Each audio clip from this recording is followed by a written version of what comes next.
Winter garden care. Do you have your checklist? I need to replant a couple cabbages that the deer ate. While we're doing that, let's talk about winter garden care. It's a beautiful day today, but even here in Zone 7, I expect it to freeze here just directly. Most of this garden will be gone. Before we get too far into winter garden care, there's a couple things you want to think about. Are you going to have any plants or are you going to overwinter? If you are, you're going to want to have some kind of protection. You want to have some kind of frost cover or burlap sack, deep mulch. We're going to extreme garden, that's why we got the cold frame set up. Then it's rained enough, it's starting to look like a chia pet. And that's why I feel real confident about replanting these cabbages. I've got the fence up so the deer can't get in here, and I think the groundhog has actually gone to hibernate. The next thing you got to think about is if you do have plants, watering is going to be key. Winter is much drier than you think, so you want to make sure whenever the ground is not frozen that there's plenty of water for the plants you want to survive. Then if you have any kind of irrigation, make sure that those lines are drained.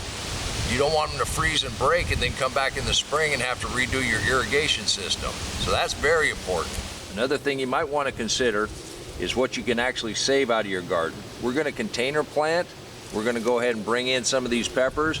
I also have basil over here, and we let this one go to seed. The basil is a really good one for taking cuttings, rooting them. That way you can have basil all winter long. They'll be ready to go in the spring. One thing about bringing herbs up to the house in containers, that's just a lot for me to haul in and out, but it's worth it. Also, any of your garden tools that you normally kind of leave out and around the garden and for easy access, make sure to get those picked up. Make sure they're clean and stored in a dry place.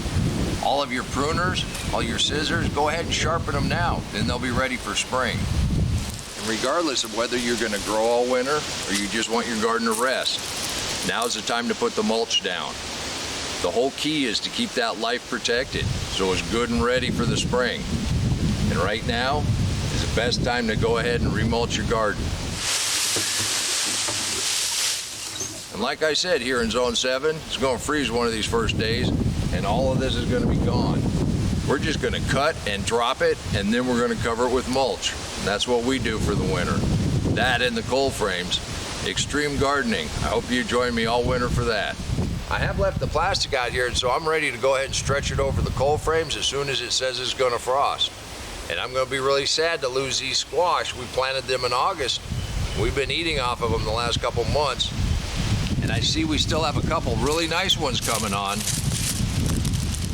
So just by running down this checklist, it's going to make your gardening experience much easier. And the reason we do this is because it tastes great. The longer you can produce food, the better it is. Till next time, remember, take care of yourself, take care of your family, and God bless you.